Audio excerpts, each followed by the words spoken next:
যাদের হাতে কুড়াল আছে তারা নিজের পায়ে মারবে, অপেক্ষা করেন, মারা শুরু হয়ে গেছে। কিছুদিনের মধ্যে আরো অনেক নতুন নতুন খেলা দেখবেন। আমাদের কিছু করতে হবে না। আমরা যদি মনে করি সব শেষ হয়ে গেছে, এখন শেষ হয় নাই, এখন মাত্র আরম্ভ হয়েছে। আগামী 2-1 মাসের মধ্যেই দেখবেন অনেক কিছু নতুন নতুন খেলা মাঠে জমবে। কারণ সবাই দস্তখত করেছে সংস্কারের পক্ষে।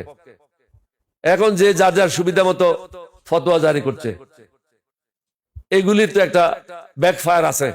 যারা নামাজ পড়ে মসজিদে যায় তাদেরকে বলে উগ্রবাদী, আর যারা ন্যাংটা হয়ে বিভিন্ন জায়গায় নাচানাচি করে তাদেরকে বলে ভালো মুসলমান। এটা হয়ে গেছে এখন বাংলাদেশের বর্তমান অবস্থা। যারা আল্লাহ এবং আল্লাহ রসুলের নির্দেশ অনুযায়ী চলে তাদের পক্ষে অন্যরকম কথা বলা হয়, তাদের হেয় প্রতিপন্ন করা হয়, এবং যারা বিভিন্ন ভাবে ধর্ম বিরুদ্ধে কাজ করে তাদেরকে সমর্থন করা হয়। বিগত নির্বাচনে যেটা আমরা দেখেছি, উপর থেকে নিচে, আমি আগেও বলেছি, ইউনুস জাতির সাথে একটা বেইমানি করবে, এবং শেষ পর্যন্ত সেটা করেছে। আমি বলছিলাম পলায়ে যাবে, পলায়ে যায় নাই, কিন্তু তার থেকে বড় একটা অপরাধ করেছে। তার সদস্যদেরকে নিয়ে বিদেশের প্রেসক্রিপশনে একটা নির্বাচন করেছে, যে নির্বাচনে জনগণের আশা আকাঙ্ক্ষা প্রতিফলন হয় নাই। জনগণের উদ্দেশ্যে একটা কথা বলবো, নির্বাচন যখন আসে তখন আল্লাহ থাকে না, রসুলও থাকে না, সব টাকার উপরেই চলে যায়। তখন কিন্তু আমাদের মনুষ্যত্ব কাজ করে না। যতদিন পর্যন্ত নীতি নৈতিকতা সমাজের দৃঢ় অবস্থান না নেবে, যতদিন পর্যন্ত আমরা সঠিক পথে নিজকে পরিচালিত করব না, ততদিন পর্যন্ত এই সমাজের সুশাসন আশা করা অবান্তর। কারণ আপনি মাদার গাছ লাগাবেন, ওখানে কলা খেতে চাবেন, এটা হবে না। আপনি মার্কায় ভোট দিলে হবে না, আপনাকে ভোট দিতে হবে উপযুক্ত ব্যক্তিকে। ওই উপযুক্ত ব্যক্তি যেই দলের হোক, সেটাই হবে একটা মানুষের কাজ। কিন্তু আমরা এই নির্বাচনে দেখেছি 11 দলীয় জোটের প্রার্থীরা একদিকে এবং সমগ্র দেশ প্রশাসন একদিকে। সমগ্র দেশ বলতে আমি ইউনিসের আন্ডারে যারা কাজ করে তাদের কথাই বলছি।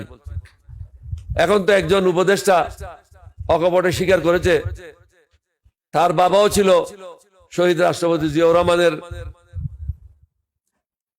যখন দল নতুন ভাবে সংগঠিত হয়, সে দলের স্থায়ী কমিটির সদস্য।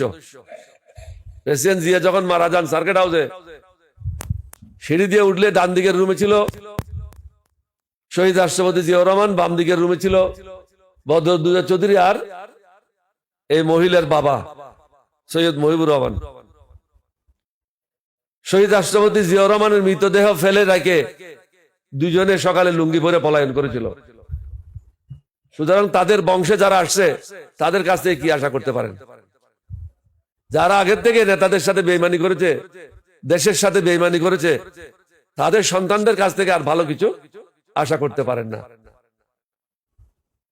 আমরা যদি মনে করি সব শেষ হয়ে গেছে, এখন শেষ হয় নাই, এখন মাত্র আরম্ভ হয়েছে। আগামী 2-1 মাসের মধ্যেই দেখবেন অনেক কিছু নতুন নতুন খেলা মাঠে জমবে। কারণ সবাই দস্তখত করেছে সংস্কারের পক্ষে। এখন যে যার যার সুবিধা মতো ফতোয়া জারি করছে, এগুলির তো একটা ব্যাকফায়ার আছে, এটা ফলাফল তো আসবেই। জনগণ হয়তো অনেকে মার্কা দিয়ে ভুল করেছে, ভোট দিয়েছে, কিন্তু এক সময় না এক সময় সেও চিন্তা করবে আমার ছেলে মেয়ের জন্য বাংলাদেশটা তো আর নিরাপদ জায়গা না। আমার তো হয়তো টাইম শেষ, কিন্তু আমার বংশের জন্য তো নিরাপদ না।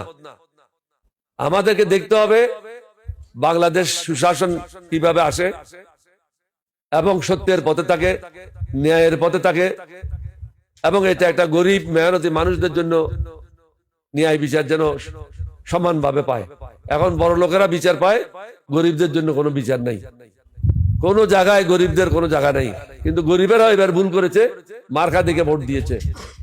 তারা যদি প্রার্থী থেকে ভোট দিত, রাস্তায় অবস্থান নিত, তাহলে আজকে আমাদেরকে এই অবস্থায় পড়তে হতো না।